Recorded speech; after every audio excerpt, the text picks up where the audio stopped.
First off, it's all about the U, now in high definition.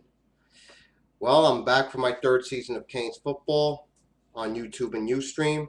As always, I start with my 12-part opponent video series, and this year will be no different, except for one thing.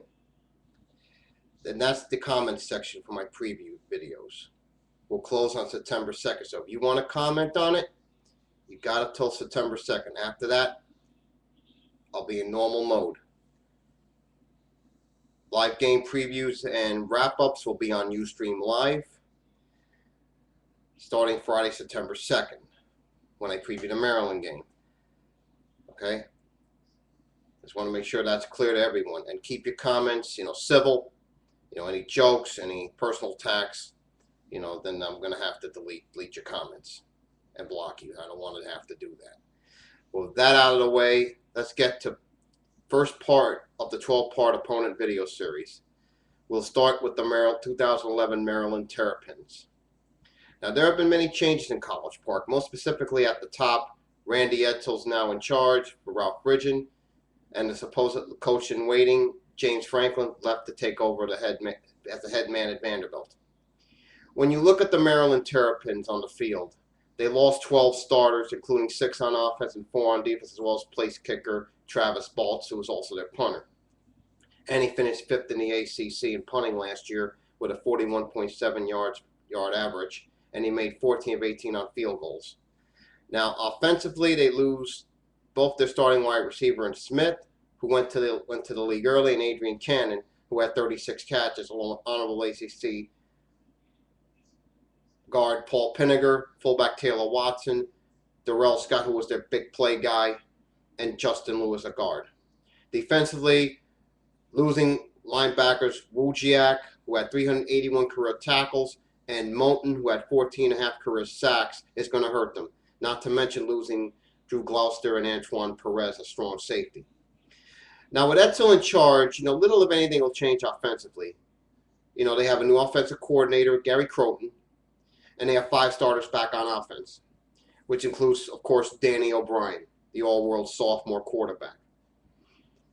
As a freshman, all he did last year was throw for the third most touchdown passes by a rookie in the ACC with 22, and was third. That was also third nationally among freshman quarterbacks. And he finished 5th among freshman quarterbacks in pass efficiency with a 134.54 rating. Now, their offensive line returns, except for Pinniger, they return almost everyone. And they have key players there, and their center, Fulper, their right guard, Ganella, and their tackle, Dell. And they have a decent tight end, Matt Furstenberg. Now, their running game is going to be pretty strong this year, and they have Davin Meggett back. Last year, he was their leading rusher with 720 yards, and they also have Adams back, who's their best short yards guy, and had 11 touchdowns in 2010. Their receiving corps is going to have to step up this year with Smith and Cannon gone. Kevin Dorsey, Ronnie Tyler, and Kerry Boykins are going to have to step up and have good years. But when you have O'Brien getting the ball to them, they should be okay, so they'll have good years. Defensively, they also have a new coordinator here as well. Todd Bradford takes over. But they will, of course, they will look to Kenny Tate, who's their best player on defense, and he led the ACC and was tied 15th nationally in fumbles forced with .31 a game. He forced 4 fumbles in 13 games, which is a .31 average, as I said earlier. He has been mentioned to preseason watch list, the Nagurski and Bednarik Awards. And this guy's pretty good. I mean, you look at Kenny Tate. I mean, he's going to be a stud on the next level. They also have back Demetrius Hartsfield, as well as D-tackle Joe Villano, all candidates for national honors.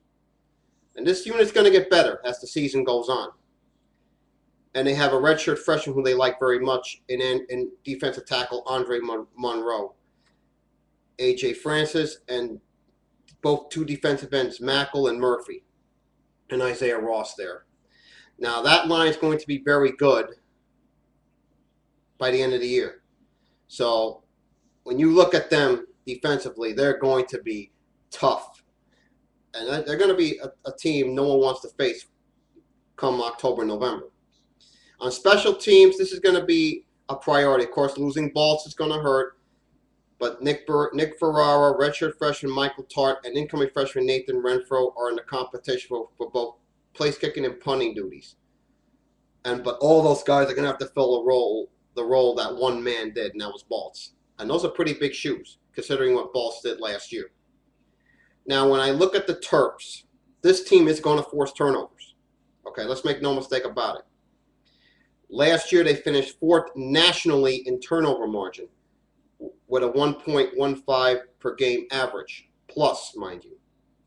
They gained 29 turnovers. They lost just 14, but because they know how to protect the ball. They know how to protect the ball.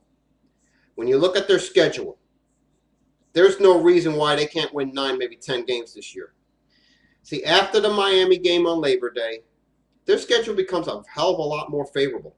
Yes, they do have to go to Tallahassee on October 22nd, and in reality, that'll be their only real tough road game all year. And they could be 5-1 when they get there. Figure they get West Virginia, Temple, Towson before they go to Georgia Tech.